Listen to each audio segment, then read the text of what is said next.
and welcome to A-Level English Language at Mill Hill County High School. At our school we've chosen the OCR specification and we treat A-Level English Language and Literature as two separate qualifications. A-Level English Language is very different to what you would have studied in Key Stage 3 and in GCSE. A lot of the topics that we cover are really interesting and really makes you more aware of the language you use in every day. For example, in Year 12 we cover the Paper 1 content. You study grammar in greater depth and phonology. And for the topical language issue, that section of the exam is quite similar to your GCSE language paper 2, where you're asked to write an article to convey your viewpoint. And in this section of the exam, you will be given statements to do with language and gender, language and power, language in the media, and even technology. Statements, for example, are things like the English language is sexist, and you would have to argue your viewpoint.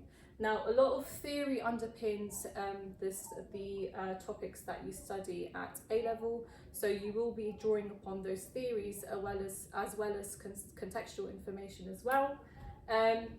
Section C is comparing and contrasting texts, where you're given two texts. One will be spoken, one will be written, and they're both thematically linked.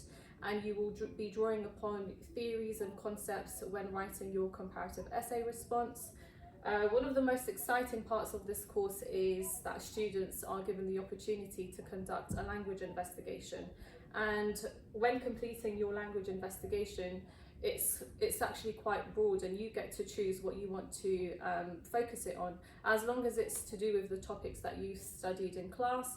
So the topics you would study, as mentioned previously, are language and gender, language and power, language in the media, language and technology, and even language change. Some examples of coursework titles that we've had in the past are, how has the language of fairy liquid adverts, for example, changed over time?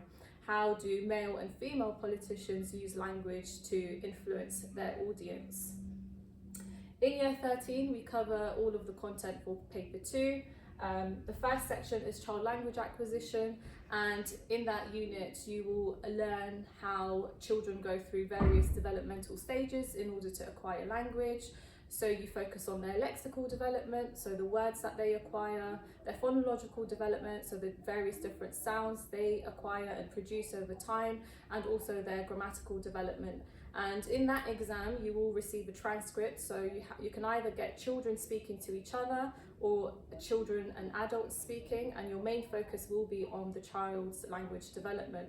And if there are adults in the conversation or older children, you will be looking at how they support the child's language development. Again, there's a lot of theory and concepts that underpin this unit that you have to draw upon. Language in the media, you're just looking at how the media has influenced our linguistic choices as well as technology. And language development, you're looking at how language has changed over time. Has language actually changed, or are we actually just recycling old language and giving words new meanings? So in summary, that is what we cover in the course. You have 2 exam papers to sit and the coursework elements.